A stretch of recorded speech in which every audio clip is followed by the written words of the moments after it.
Well, hello, I'm Ezra Levant. It's May 4th, and you're watching Battleground.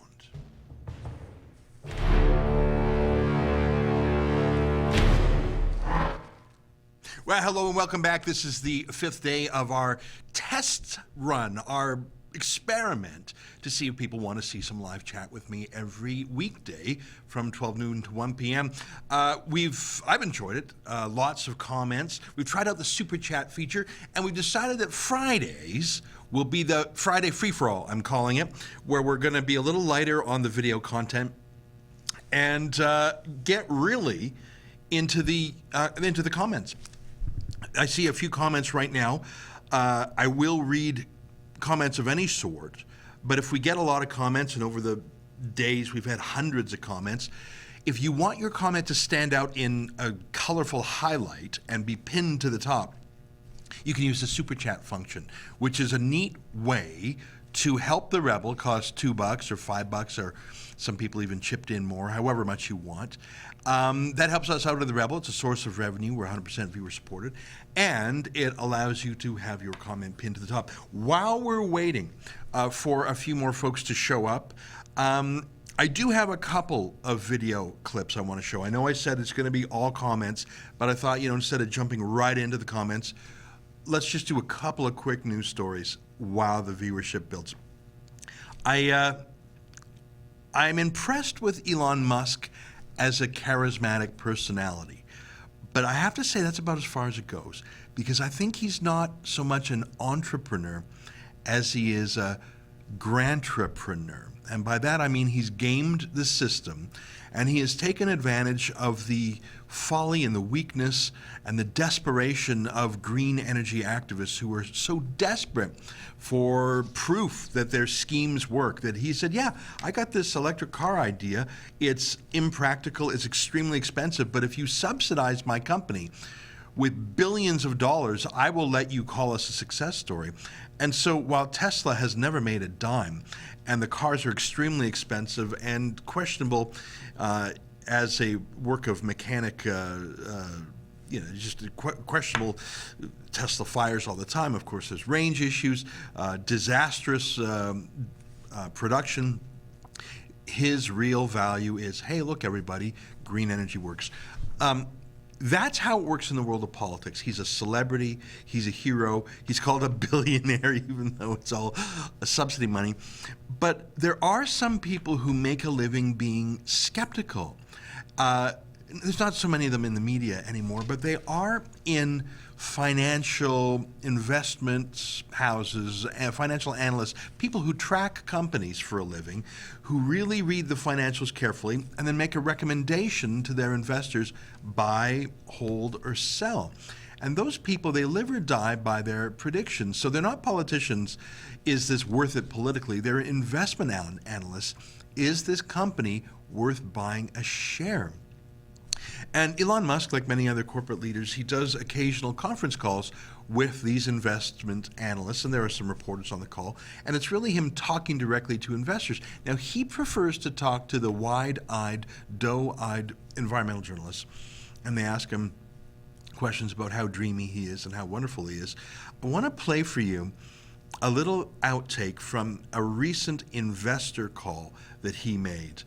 And I see a super chat comments come in from the Corker. I am going to come back to that. But I just want to play this clip because I've just set it up. Here is audio from one of these investment calls when a real investment analyst does their job and asks a question, and listen to Elon Musk's answer. So where specifically will you be in terms of your capital requirement? Next. Boring bonehead questions are not cool. Next. The first question is related to the Model 3 reservations, and I was just wondering if you could give us a gauge as maybe some of the impact that the news has had. Like, of the reservations that actually opened and made available to configure, can you let us know like what percentage have actually taken the step to configure? We're going to go to YouTube. Sorry, these questions are so dry. They're killing me. So those questions about real things like how much money the company has on hand, production problems. They're so dry. They're boring. I mean, come on, can't I get a fun question about when I put a shot of Tesla into space? Isn't that more exciting? How do you think the public reacted to that? Well, politicians said, phew, thank goodness he didn't talk about how the company's actually failing. But people who actually put their own skin in the game, they didn't like it so much. Take a look at the stock. Take a look at Tesla's stock. This is a chart. Do you see that cliff there where it plunged and plummeted? The stock was sold off en masse when people said, oh my God, he's not going to answer very basic, non-aggressive questions about how his company is performing.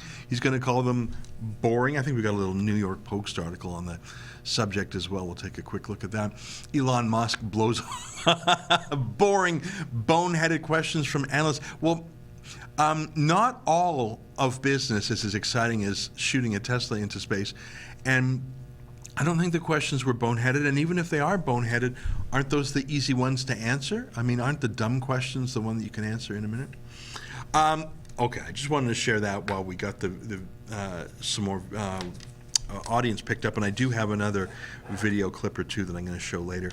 But I did say Fridays are going to be the Friday free-for-all. I just showed you that Elon Musk thing because I think he's a bit of a huckster.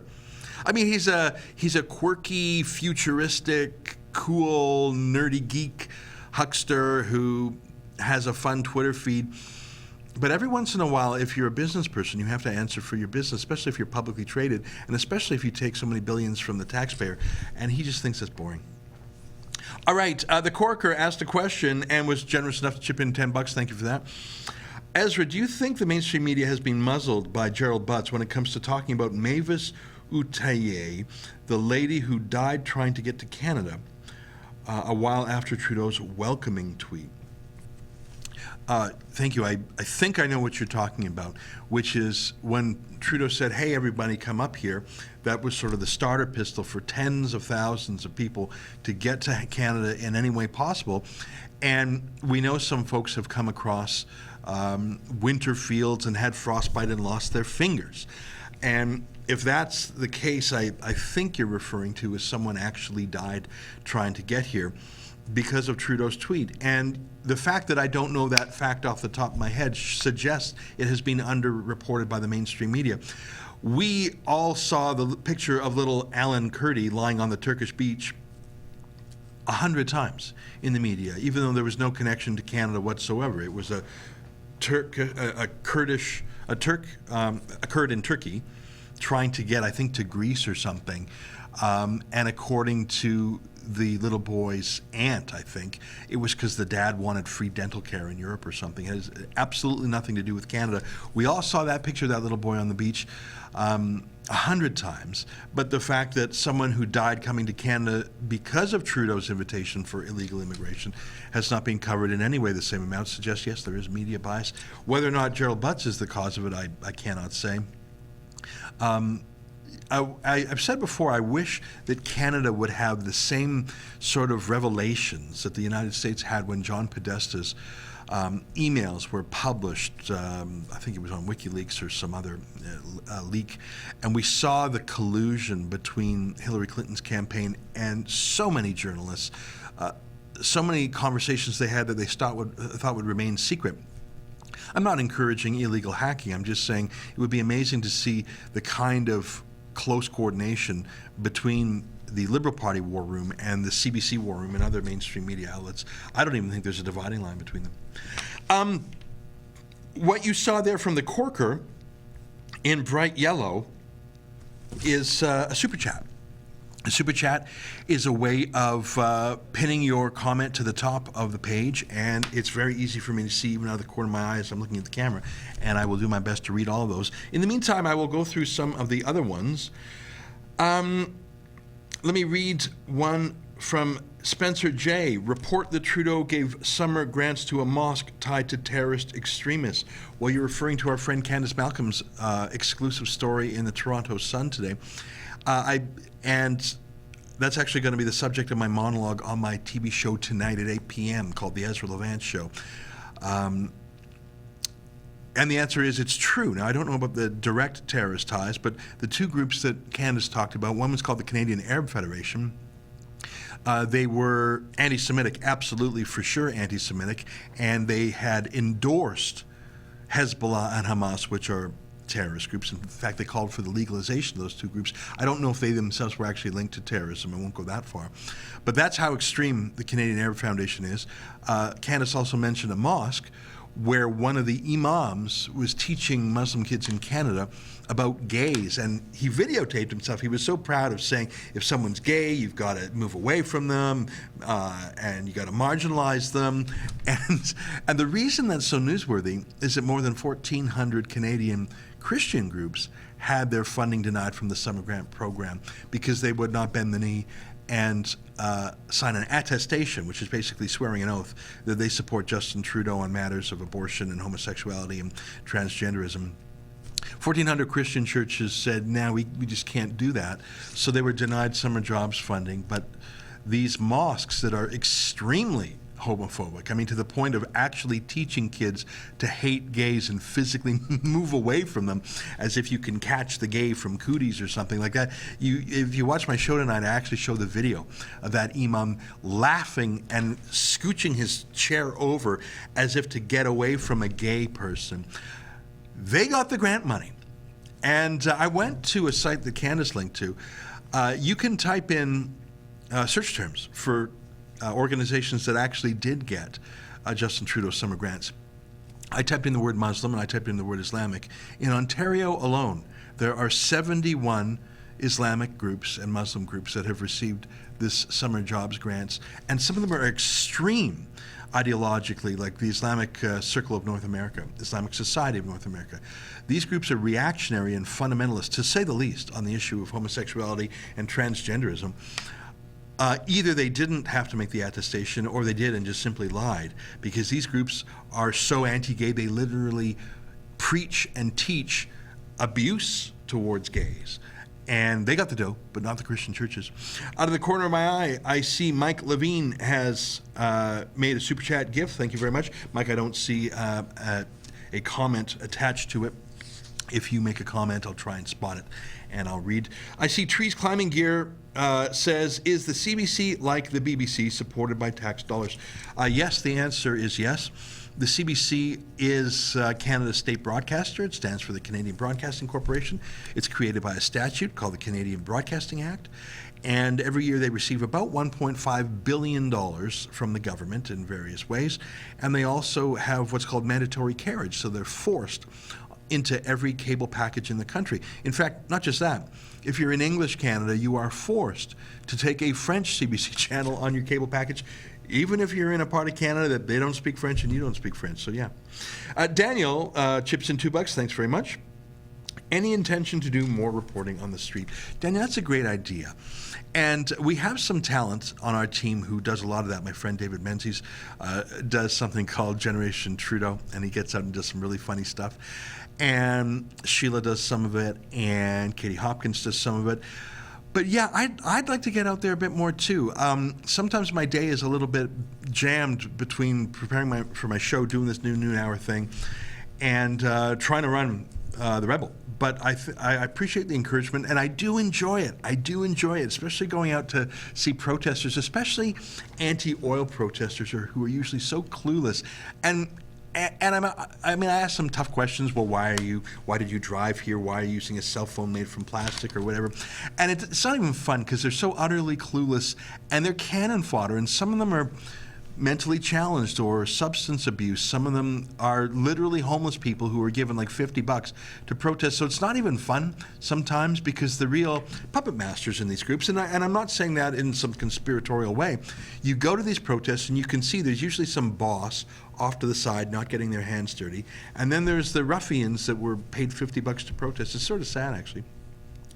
I see, thank you, Trees Climbing Gear, for your thanks. That's great. I'm going to read a couple more comments. But before I do, I want to throw in a tiny ad. It's an ad for the Rebel Live, which is our annual conference. It's like a one-day CPAC. Here, can I throw an ad at you? Take a look. We're going to discuss topics that the political elites and the media party don't want us to discuss. Political correctness be damned.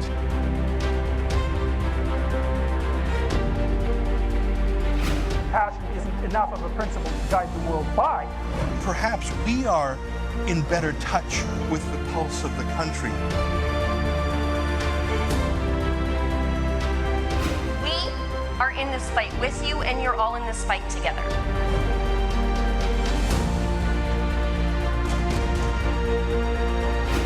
If you see over the last few years, there's been this populist movement going around the world.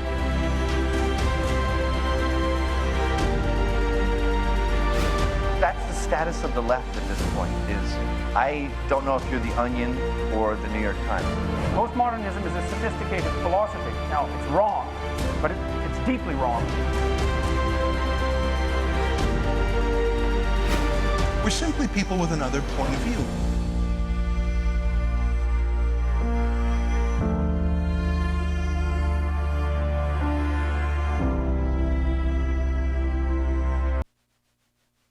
I've seen that. That's sort of a highlight reel from the Rebel Live last year.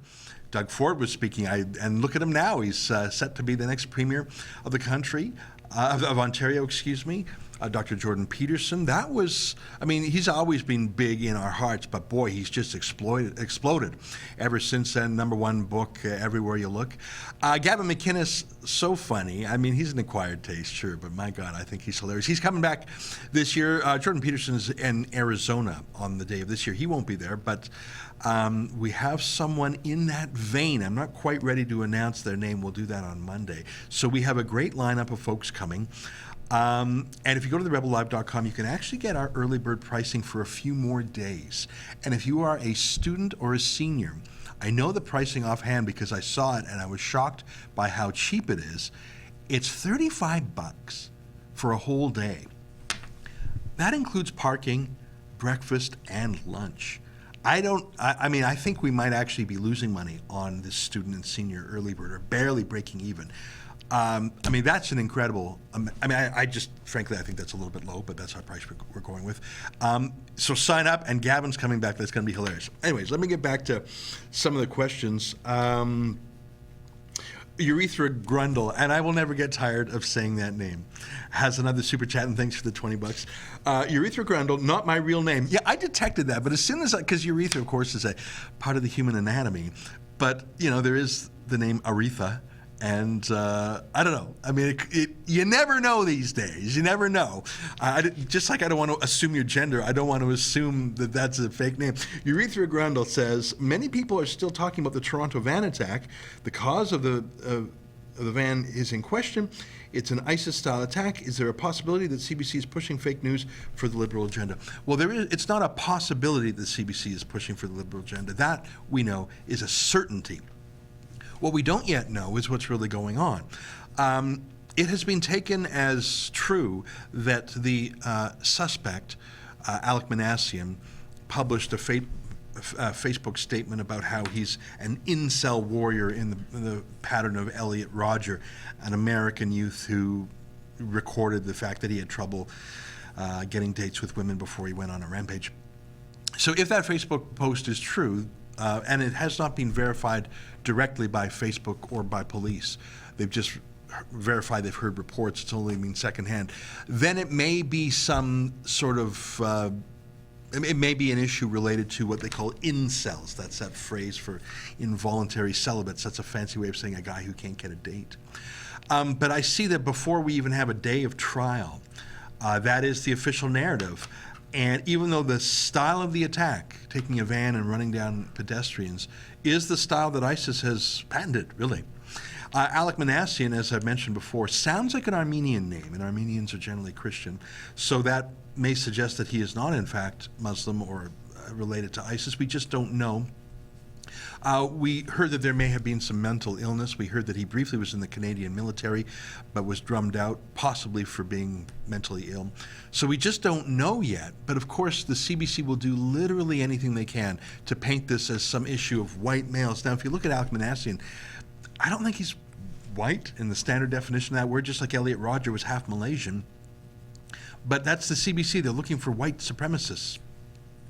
They'll find them even where they don't exist. Let's read some more here. Oh boy, there's a lot of great comments. And by the way, thanks guys for chipping in on the super chat. It helps us pay the bills around here. Mike Corbin, great to see you, Mike. Thank you. Of course, I follow you on Twitter. Will the Rebel hire a reporter to replace Chris Wilson in BC? Mike, I would like to, because of course BC is a source of so much news, especially these days with the Burnaby situation on the Trans Mountain Pipeline and the crazy NDP Green Party coalition government. Because we get zero money from the government, unlike the CBC, because we do not line up for handouts from the government like Postmedia, because we have no corporate backers, we must be very, very careful about our budgets. And I have to say that the only way we can hire someone in BC is if we can make that position pay for itself. And I just wish I could say yes, or I wish I could end the statement by saying, yes, I want to. I also want to have someone in Saskatchewan, frankly. I'd also like to, frankly, if I had my way, we would have a bilingual person in Montreal.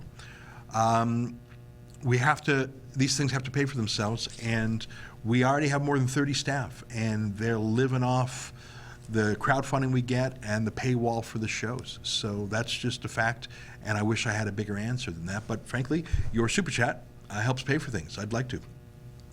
Accountable Politicians in Canada does a super chat and says, what is your view on the Indian Act tax exemption?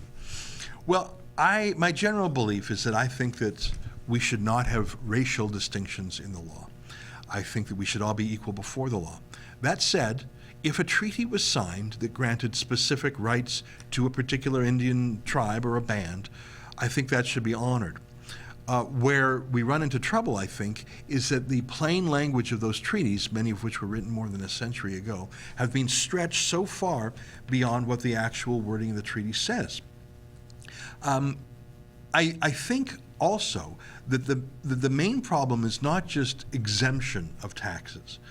I think the problem is the Indian Act itself perpetually keeps Aboriginal people in a secondary legal status. I remember at The Sun, I did a whole series of videos on this. I did a show, in fact, I think you can still find it online. And I had a quiz. I know this sounds crazy, but if you watch it, you'll see it's true. I would read a line from a law, and I would say, is that from South African apartheid, the Nuremberg laws of Nazi Germany, or the Indian Act?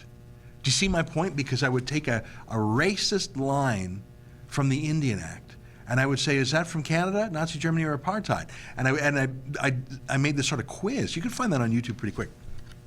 Because I'll just give you a quick example, because I see there's more questions popping up, and I want to hit them.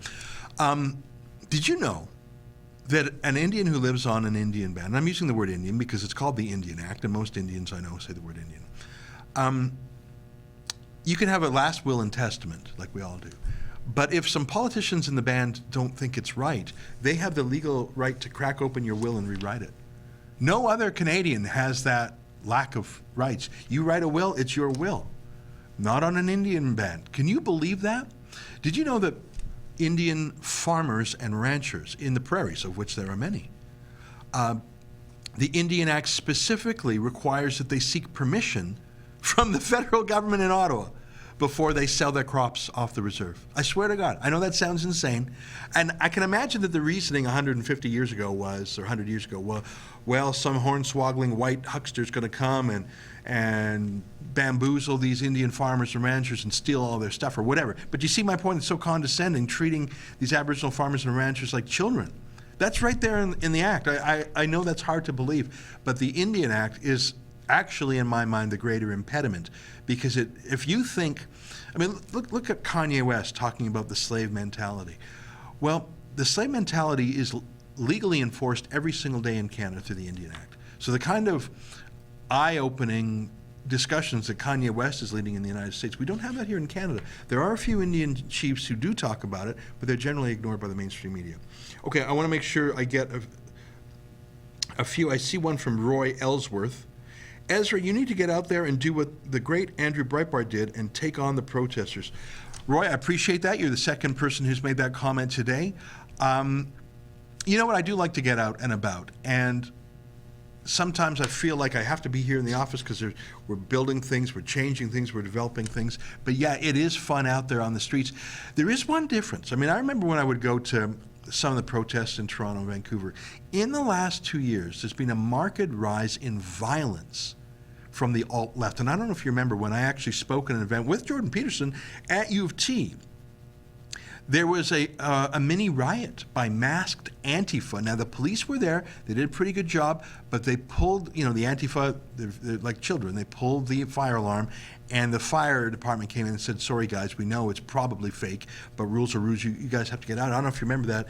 And Jordan Peterson and we all went outside. It was pretty cold. We just sort of gave a mini talk right outside. But in the last year or two, the violence from the alt-left has skyrocketed. It's generally ignored by the mainstream media. I should say the Toronto police were excellent that day. But sometimes they're not. I mean, I don't know if you saw the news out of Waterloo, University of Waterloo. Lindsay Shepherd was going to have some free inquiry event there, and Waterloo said, yeah, no, we're going to charge you more than $20,000 for security. So that's their way of saying we are going to give the Antifa violent hecklers a heckler's veto, a rioter's veto. By the way, I went online, and I don't know if you know this, but many police departments across Canada, they allow you to hire actual off-duty police in uniform for your event. Now, they have some rules that can't be there's certain events they will not take, but if you're having like an event on campus, you can hire actual off-duty cops, real cops. So I'm not talking about Paul Blart mall cop type fake security. And you know how much they are per hour? I checked. They're $71 an hour, minimum 3 hours. So for $203, 213 bucks, you can actually hire a full, serious police academy grad cop for an event for $200. So imagine charging, and for 3 hours. Imagine saying to Lindsay Shepherd, you cannot have your public event at our university, for which we already have a campus security, unless you pay more than $20,000, which of course could buy 100 police officers for 3 hours if you're paying the rate at the trial. So you see my point is the Antifa alt-left has been approved by the establishment. I myself have not been hit, but we've had cameramen, camerawomen hit. They hit Lauren Southern. But yeah, it's a good point. I'll get out there. I appreciate the encouragement. Let me see if there's any, let me just check to the team. Have I missed any super chats? Or did I cover them?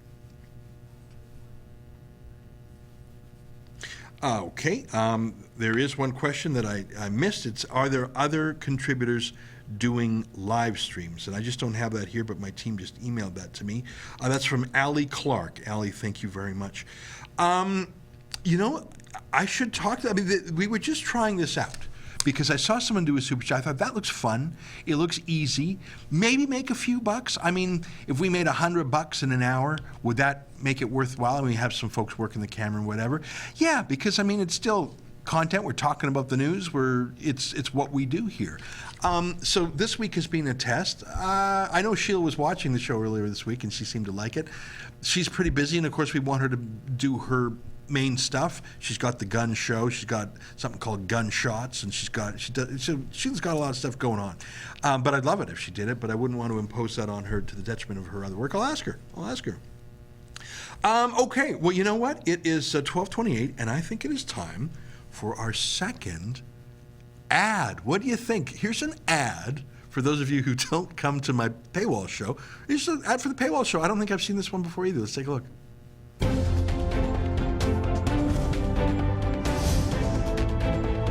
Why should others go to jail when you're the biggest carbon consumer I know? There's 8,500 customers here, and you won't give them an answer. You come here once a year with a sign, and you feel morally superior. The only thing I have to say to the government about why I publish it is because it's my bloody right to do so.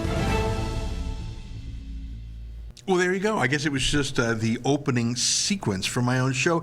And in response to a couple of super chats, what a reminder of how much fun it is to get out there on the street. You saw I was talking to David Suzuki, very relevant. I was talking to Catherine Porter, the liar journalist, who, I don't know if you remember that story. She was at a Jobs, Justice and Climate rally in downtown Toronto. I just went down there and I asked very friendly questions to everybody. And I had no clue who she was, but she was a reporter for the Toronto Star.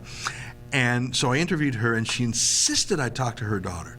Like, she said, you got to ask my daughter a question. I said, lady, your daughter's like 8, and I don't really want to interview kids. It's really weird. She said, no, you've got to talk to my daughter. And I said, all right, well, just look in the camera and tell me you give me permission, because I don't want people to think I'm a creep talking to kids. I mean, it's not fun or challenging to debate with a kid, right? But she said, no, you've really got to talk to my daughter. I said, all right, lady.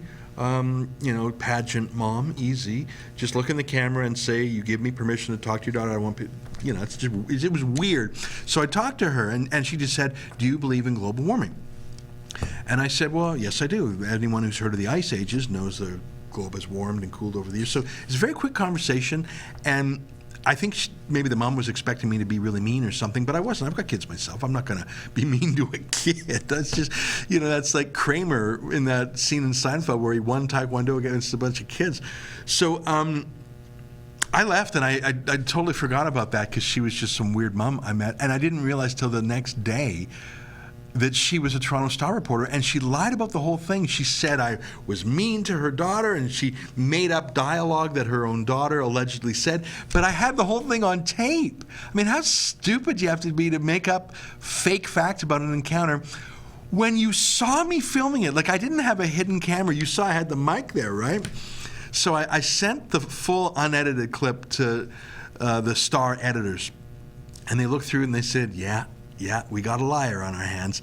And they had a very lengthy ombudsman's letter, and Catherine Porter had a sort of apology. So that was Catherine Porter. By the way, she's now the New York Times lead reporter in Canada, so they love the fake news, don't they?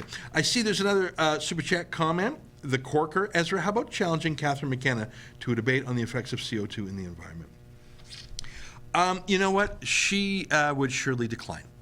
But, I suppose there's no harm in such a challenge. I've spoken to serious, thoughtful scholars in this field. For example, help me out, team. Who's the very friendly gentleman who's with the International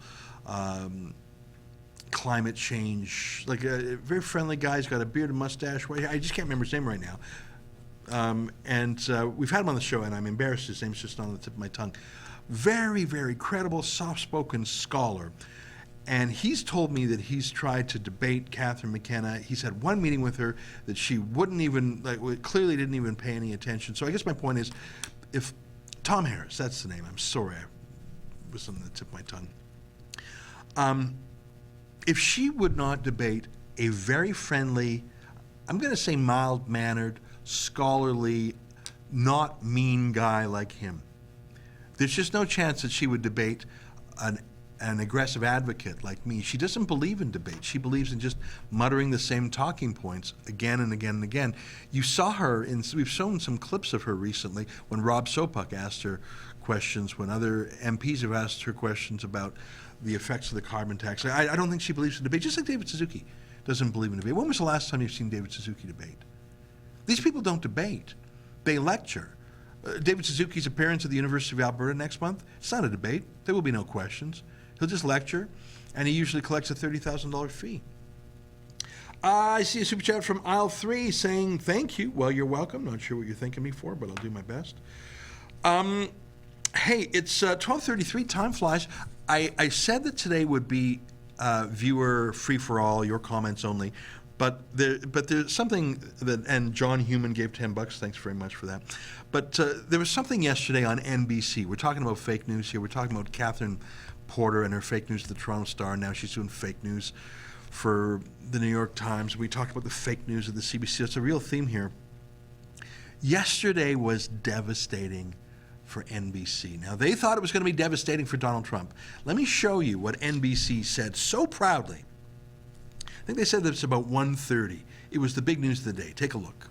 NBC News is reporting that Michael Cohen, the personal lawyer for the President of the United States, has had his phone lines wiretapped by federal authorities. NBC News reporting that it's not clear exactly when that wiretap was put in place.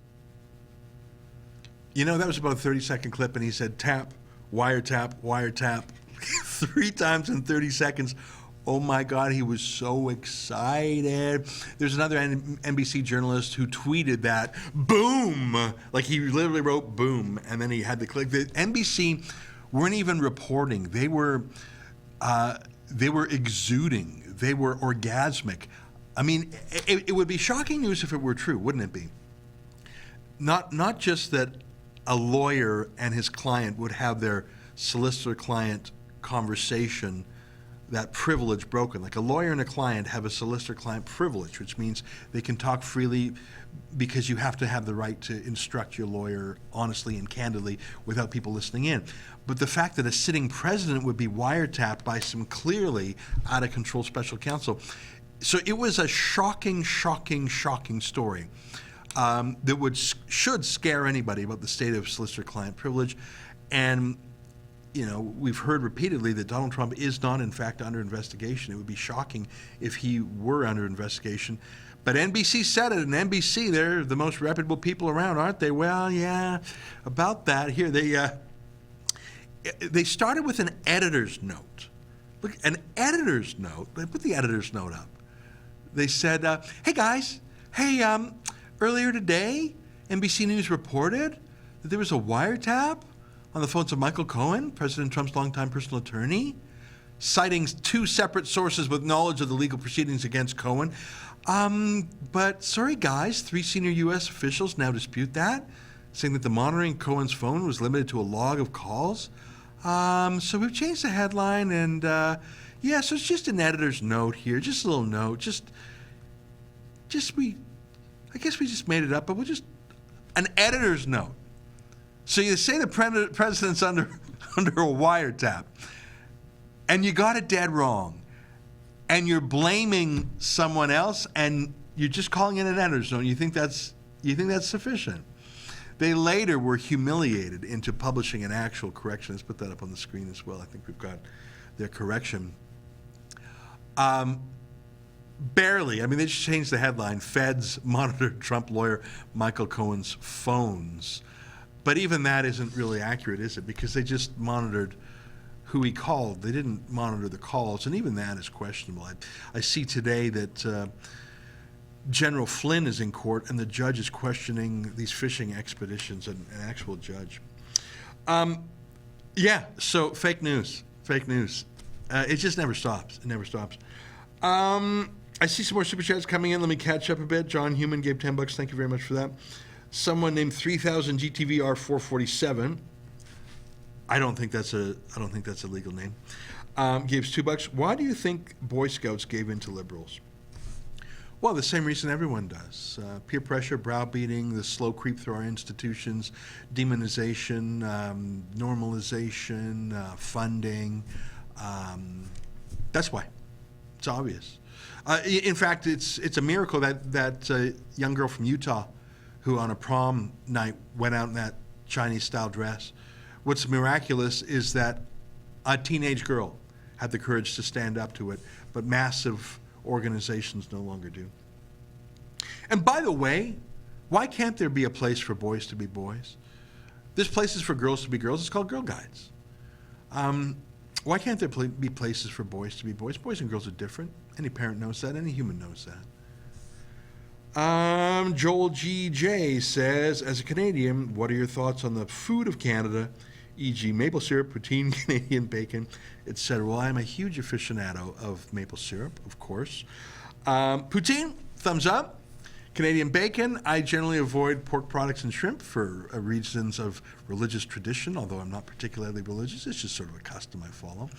But yeah, poutine. And if I had to recommend it, I'd say Swiss Chalet's poutine is not bad.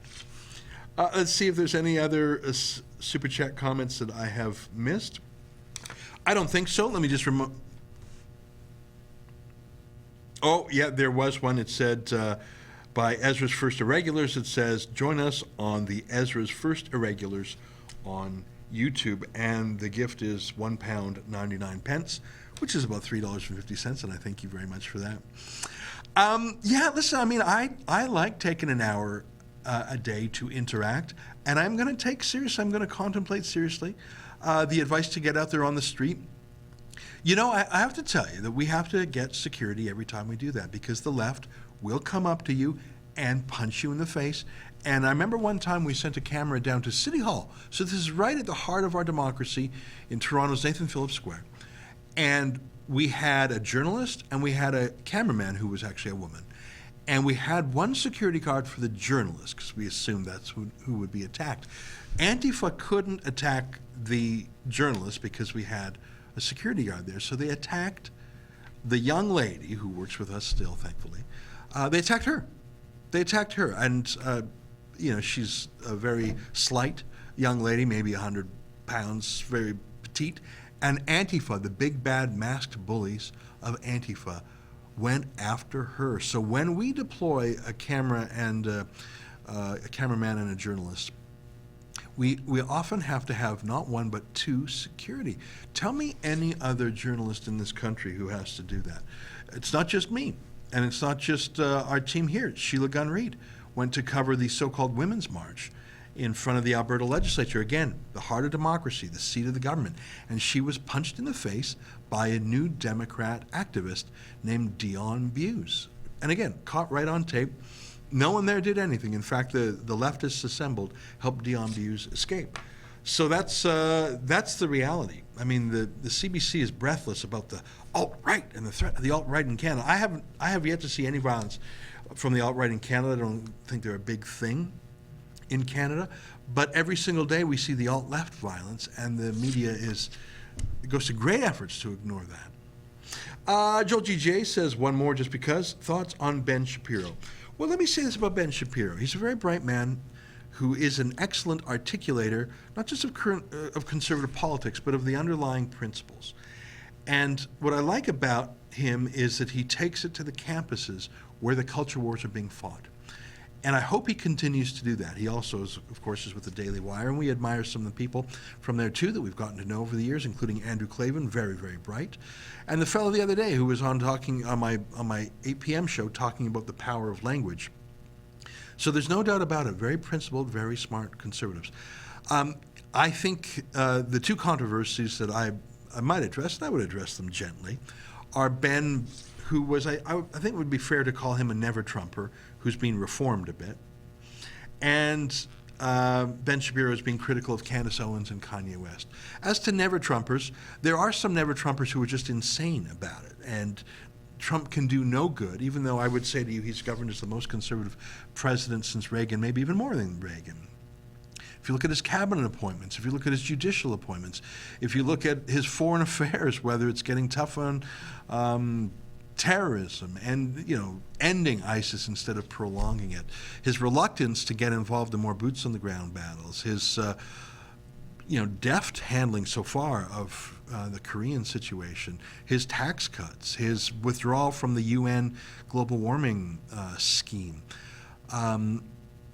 just so many moving the embassy in Israel to Jerusalem and just saying to hell with you Palestinians, and I'm going to cut off your foreign aid. And I love how he's taking on foreign aid and says, if you're not with America, we're taking names. I love how he's taken on the UN.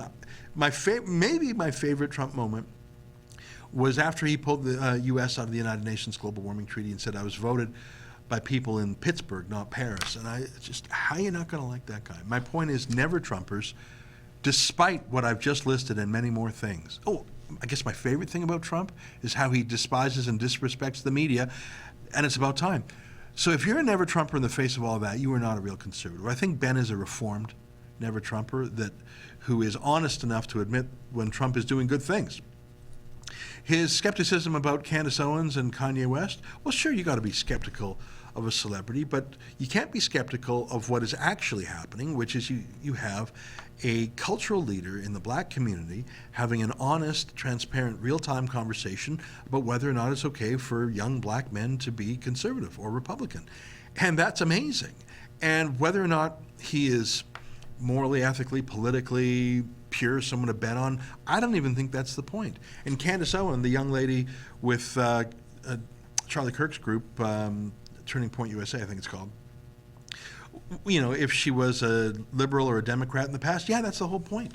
If you're going fishing for votes from people who have never voted with you before, odds are they're going to be Democrats or liberals. I mean, that's the whole point of bringing people over from the black community that is the most monolithically Democrat community.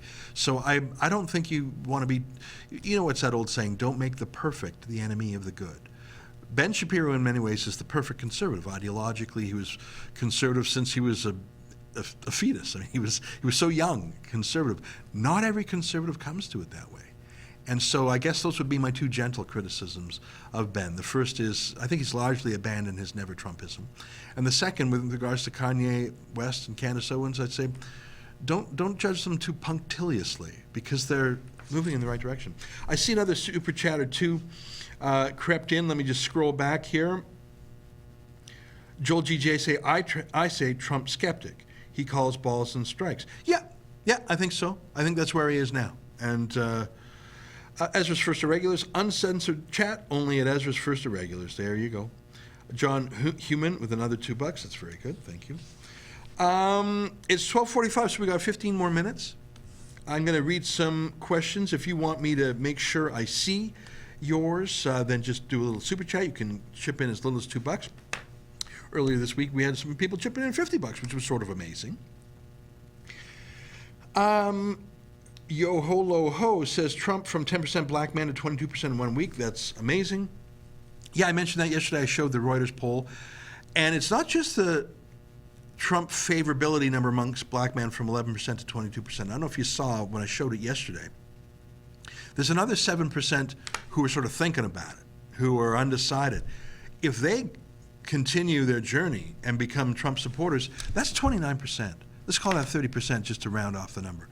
30% of black men favorable to Trump, he's going to win those close states with a large black vote. And I mentioned Pennsylvania, with a large black population in cities like Philadelphia. You get 30% of the black vote in Philadelphia, that's no longer a lock for the Democrats. Allie Clark, $10, thank you very much, says, will you be streaming Rebel Live event online? Also, how can we see the Christian movie online? That's a great question. The answer is yes, we will be streaming the Rebel Live, as we did last year. That you will have to sign up for a paywall for that, and it's $8 a month. And again, that's just how we pay the freight here. I mean, we have some costs associated with the event, not just for people who attend in person, but you know, we have to cover some of those costs. And the question was, how about the Save the Christians? We are working with a distributor for the Save the Christians documentary. We had by the way, you can find more about it if you don't know what I'm talking about. You can go to SaveTheChristians.com. Hannah, let's make a little video promo for next week for the Battleground. Let's have an ad for next week. So we'll show you, for those of you who don't know what I'm talking about, go to the website SaveTheChristians.com. We went to Iraq last year and we made a documentary out of it about the persecution of Christians at the hands of ISIS, and now that ISIS is in retreat, at the hands of an Iran-backed Muslim militia called Hashd al-Shabi. It took me a while to learn how to pronounce that. There is another group that is at war with Christians there. There always is. This time it's backed by Iran and it actually has the blessing of the Iraqi government in Baghdad. It's called Hashd al-Shabi. In fact, a town that we went to in Iraq that had just been liberated from ISIS, it was conquered in October by Hashd al-Shabi. My point is that Christians there are in constant peril. You can find out more about our documentary at SaveTheChristians.com. And specific answer to your question, Allie, we're working with a distributor because we want to get maximum distribution for the movie through Christian channels, and we want to make it a commercial property because we have to pay for all the editors who worked on it, pay for all the production. It is my hope that eventually, in time, we make that whole video available for free on YouTube. But as you know, it will get no money from ads on YouTube. Conservative movies are demonetized. And anything that criticizes Islamic terrorism would be immediately demonetized. So we do have to recoup our costs in other ways. I see John Human has a question. What do you think of Ree Lynn Anderson and William Anderson of Brooks, Alberta, suing Trudeau over attestation? Well, what a timely question. And it just so happens that on my 8 p.m. show tonight, I am interviewing their lawyer, John Carpay of the Justice Center for Constitutional Freedom, about that very case. So I think it's great that they're suing. And I think we might even be talking to them as well. So yeah, completely supportive. This goes to my point about Islamic charities being allowed to get summer jobs money from Justin Trudeau, but Christian groups not. Andreas Von T asks, what are my thoughts on Michelle Rempel?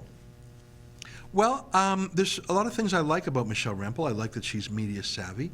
I like how she's taken a run at various Liberal cabinet ministers.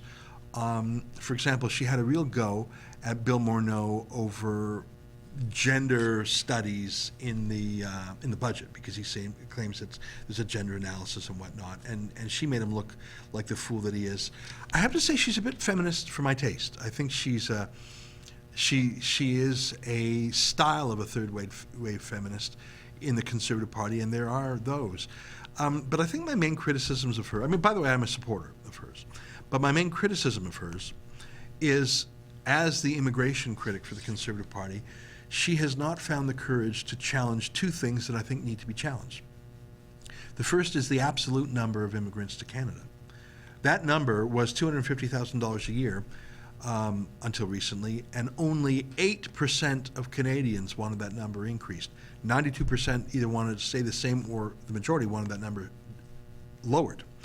Ahmed Hassan, without any legitimacy or campaign issue or any mandate, increased it to $300,000 a year. Not a peep from Andrew Scheer or Michelle Rempel. They never speak about the absolute number of migrants. And number two, obviously, she never talks about Islam. She never talks about the preference, the hardwired preference in Justin Trudeau to bring in Muslim migrants from any part of the world, either as general refugees or general immigrants or Muslim refugees. She doesn't dare touch that third rail of politics, but I put it to you that that is what a lot of Canadians are concerned about, especially in the age of either hard terrorism or the soft jihad of Sharia creep. So those are my thoughts on Michelle Rempel. There's some questions. Another one, Mike Levine chipping in $2. Thanks very much. I don't see a question attached to it. If you have another one, I'll take a look at it. So in the meantime, we've got about 8 minutes left. I will read some non-Super Chat questions. Andrea Hetherington says, we need to stay away from the same political tactics the Liberals engage in. We should be skeptical and critics our own platform and friends. That's why Conservatives will win. I'm not sure what you're referring to, Andrea, because I can't follow all of these comments in real time as I'm also looking at the camera. If it's a question about the fact that we would criticize Conservatives, whether it's Jason Kenney, Andrew Scheer, or Michelle Rempel, we are not a house organ for any party. Obviously, we're generally supportive of the Conservative Party federally and the United Conservatives in Alberta and Doug Ford in Ontario. And that's because they generally support our ideas. But at the end of the day, we're loyal to those ideas and to our viewers, not to a party label. I myself have not held a party membership in many years.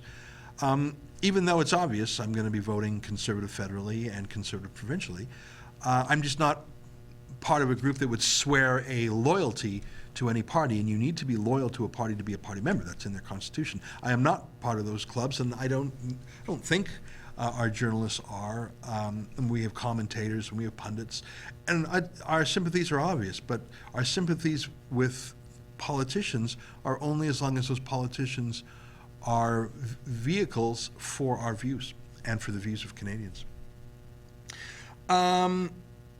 Annette M. Lang says, lead now in Dogwood trying to slander Conservatives. Well, absolutely they are. Those are both foreign-funded organizations. Dogwood Initiative takes an enormous amount of foreign funds to attack Canadian oil sands and pipelines, and I don't know who you're saying they're slandering. They attack us all the time because we are advocates for Canada and for Canadian jobs, including oil and gas. I'm curious why the Dogwood Initiative and its funders never take on Saudi Arabia, Iran, Venezuela, Nigeria, or OPEC countries. I see there's a new super chat from Trees Climbing Gear that says, love Rebel Media and boot out Trudeau. Thank you very much. I appreciate that. Canadian Girl says, when Jimmy Kimmel trashes conservatives and Christians, he's trashing Canadians too. Well, of course he is. I know that Jimmy Kimmel's politics have a limited appeal. He brought the Oscar broadcast to its lowest ratings ever. How about tell jokes, Jimmy? I think Jimmy used to be funnier when he told real jokes rather than just told Democratic talking points with a laugh track. Roy Ellsworth said, I think Candace Owens followed the same path as Andrew Breitbart, went from a liberal to a conservative. Well, that's the thing. You know, there's this old saying, you have to make peace with your enemies. As in, you make peace with your enemies, not your friends. As in, if you're trying to compromise or win someone over, by definition, you're going to be talking to people who are at odds with you at first. And if you're trying to bring people who are liberal opponents to become conservative allies, or at least independent thinkers, you have to reach out to them. And I don't think we should over scrutinize people. There is something called an entryist, someone who would come in for the purposes of being a Trojan horse. I do not see Kanye West being that at all. He's already taken so many body blows. He's already lost so many false friends and made so many real enemies because of his open mind. I don't think this is a trick on his part. There's no possible upside to it. I think he's genuinely thinking out loud. And Candace Owens, who are we to say that her evolution is anything but bona fide? And if she was a liberal in the past, so what? Isn't that the point? Don't we want to take a large number of people who were liberals and turn them into conservatives? And Winston Churchill himself, who said, and I'm paraphrasing, if you weren't a socialist at 20, you had no heart. If you're still a socialist at 40, you have no brain. The point is, we can have this journey, and it's called growing up, isn't it? I mean, don't we all evolve a little bit? I mean, Ben Shapiro is unusual in that he was conservative at a young age. I never had a liberal phase myself either. I was conservative even in high school. But that's unusual. That's not normal. Normal people aren't even political in their tender years. And it's so easy for someone in their teens and 20s to become liberal because they are in a completely liberal environment, namely schools. So I think we should support people who want to come over. I see another super chat from Victoria Parliament who says, any plans to stop recycling old videos of Gerald Butts? No, absolutely not is the answer. And I'm not sure if the meaning of your super chat is that you're tired of seeing them. I understand. There's one video in particular. Can we tee it up there? Can we tee up the alternative gateway route tweet video? There's a few videos we use of Gerald Butts a lot. And one of them's about 30 seconds. And I know I've shown it probably 10 times. But it's that important in my mind. This video puts a lie to any debate that Gerald Butts, who's now Justin Trudeau's principal secretary, would contemplate any compromise or any pipeline, that he wants any pipeline. Anyone who sees this video, taken when Gerald Butts was the president of the World Wildlife Fund Canada, that took foreign money. Are you guys ready with that vid? It's going to take us a minute to find it. You may be tired of seeing it, but I want you to know that video just as intimately as you know all the videos of an embarrassing moment of Rob Ford, of an embarrassing moment of Stephen Harper, of an embarrassing moment of any. If there's a conservative who says something embarrassing once on camera, it is repeated for the rest of history until the public knows it by heart. And the video that I'm going to show you right now of Gerald Butts should be seen by every Albertan, every British Columbian, every Ontarian, every Canadian forever until you know that Justin Trudeau and Gerald Butts despise oil and gas. They love the carbon tax, and they want to get us off oil into some new socialist economy. Roll the clip. Truth be told, we don't think there ought to be a carbon-based energy industry by the middle of this century. That's our policy in Canada, and it's our policy all over the world. You can choose to fight this fight on locking us into a high carbon economy for 5 decades. And I think that's a very reasonable perspective to take. In fact, it's one we do take. So we think that the oil sands have been expanded too rapidly without a serious plan for environmental remediation in the first place. So that's why we don't think it's up to us to decide whether there should be another route for a pipeline, because the real alternative is not an alternative route, it's an alternative economy. So he says there shouldn't be a fossil fuel economy by the middle of the century. It's 2018. What's the middle of the century? 2040 to 2060? So in 22 years, no more auto industry, no oil and gas, no mining. He's a radical. He says he's not interested in an alternative route. He doesn't want any route for any pipeline. I think this video should be a household video that everyone knows about it in Canada. So what was that, about 45 seconds? Yeah, we show that a lot. Because if we don't, who will? Do you think that's ever been played on the CBC? I don't know. Maybe your question was not critical or skeptical, but I believe that we have a duty to publicize and popularize the alternative narrative to what the CBC says. Well, I see by my clock that it's the top of the hour, 1 p.m. Eastern Time. That ends the first experimental week of Battleground. We're going to think about it. I've enjoyed it. We have to get those viewership numbers up, and I don't know if it's because of the time of day or I'm too boring. We haven't promoted it at all. That might be one reason. I want to know if it's worth our time, because there's a few of us working on it, and of course we have other things to do. Obviously the people who are here seem to like it, and those who chip in with the super chat, I appreciate that. But it's been a test run. I think we're going to keep doing it for a little while, and maybe we'll switch the time of day, maybe we'll switch the format or whatever.